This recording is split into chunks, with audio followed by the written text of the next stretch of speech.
Welcome to the Rescue Rundown. I'm Dave Morris. Happy joined by Abby Wolfe and this little guy, Summer, who's scampering away from me. The Rescue Rundown with our friends, the Central Oklahoma Humane Society. Abby, thanks so much for stopping in. Thank you for having us. Well, we're hoping to do this every week with various little cats and dogs, learning just about how to take better care of our animals and the various things that you offer. And let's just back up and start right there. Okay. Give us the overview of the Central Oklahoma Humane Society. What do you guys do? Well, you know, we exist to basically prevent the needless euthanasia of adoptable animals. So in Oklahoma City, our local shelter is taking in 30,000 animals a year. And how does that compare with other cities of our size? You know, is 30,000 a lot? We may lose a cat in this segment. Hopefully not. But for Oklahoma City, it's quite a few animals to be taken in. By the way. Yeah, I'm skilled at this. It's not your first time. But it's actually quite a few animals for the city our size. So we're working closely with our city shelter to make sure that animals aren't being needlessly euthanized and that all the adoptable animals in the city are finding homes. And we do that through adoptions and spay and neuter. The Humane Society, I believe, started in 2007. It did. And so what was the rate at that point, and where are you guys at this point, and then what's your goal? You know, there's a thing called a live release rate, and that basically means that the number of animals that are leaving the shelter alive. When we started in 2007, that was just 8 short years ago, it was about 25%, which meant 1 in 5 or 1 in 4 were going, you know, were being euthanized or not finding a home. And now we're almost at 70%, which is great, and it's because of true partnerships like the one we have with the shelter. Well, I was about to say, what made the difference there? And he's like, oh, someone's going up the stairs. So what made the difference in that rate? The difference is, for us compared to other cities, we work really closely with the shelter. We're basically, we exist to help them. So that true partnership and ability to rely on each other to make those numbers move in Oklahoma has made all the difference. He certainly has the energy. Back to the Humane Society, what are the various programs that you guys offer? Well, we offer an adoption program. So a lot of those animals that we're pulling in from the shelter to our programs, we're finding the most adoptable animals and we're bringing them in and finding them homes, homes that we hope will last forever. And then also to prevent the needless euthanasia and to be a little bit more proactive, we are spaying and neutering close to 13,000 animals this year.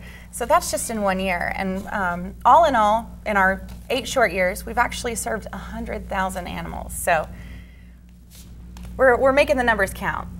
That is fantastic. We're talking with Abby Wolfe. This little guy is Summer, and we'll get to him in just a second. He's 2 months old and just, as you can tell, a bundle of energy.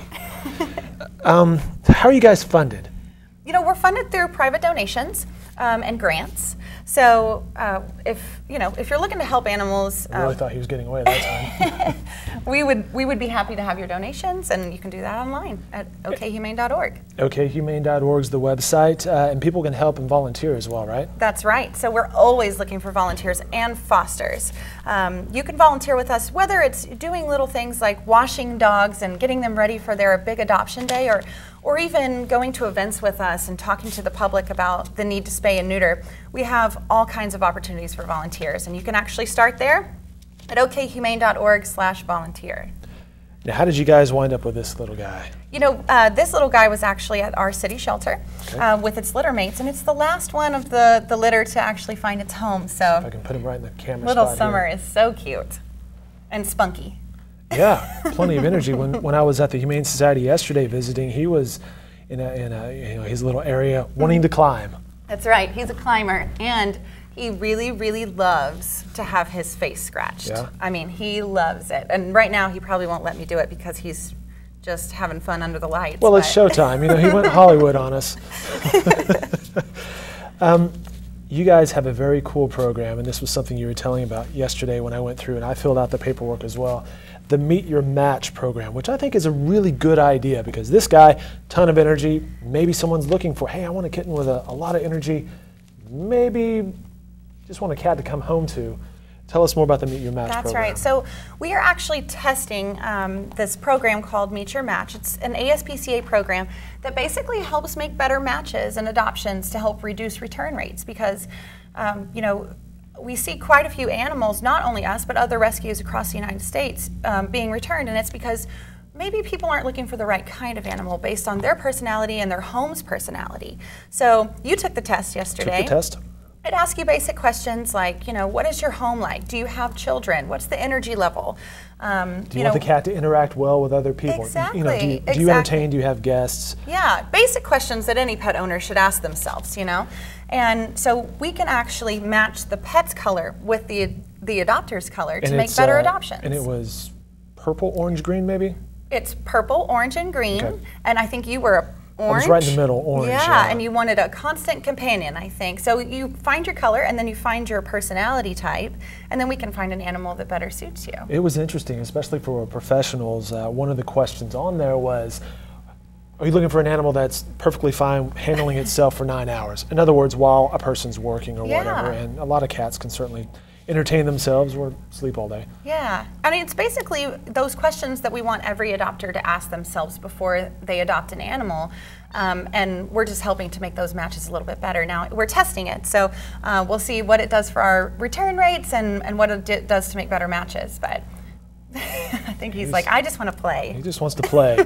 Now, you guys just do cats and dogs, right? That's right. We are cats and dogs specific. We're going to look to adopting out 4,000 animals this year, so lots of cats and dogs finding their loving homes. Well, very cool, very cool. This is a segment, again, we'll tape this every Wednesday morning at 10 o'clock. We'll try to hang on to all the animals that come in here. We'll have various cats and dogs. Be talking with this lady, Abby Wolfe. She's with the Central Oklahoma Humane Society. And we'll have an article in the paper every week as well. We've got a whole list of fun things that are coming up, the 12 days of Catmas, if you will. And you can participate. We're going to roll out something called Rescue Rundown hashtag, I believe. That's right. Various things of that might be over Labor Day weekend. Shoot a video of you and your pet, tag it on social media with Rescue Rundown. We might include it in this segment, which could be kind of fun. Abby, thanks so much. Thanks for bringing in Summer. This little guy's a lot of fun. We're looking forward to Wednesday mornings now. All right, fantastic. Thanks so much. Thank you. This guy will probably be adopted really fast. Yes, right? Summer's going to be at the Adoption Center, 7500 Northwestern, right after this. So stop by and see him. All right, thank you very much, Abby, and thank you, Summer. Thank you.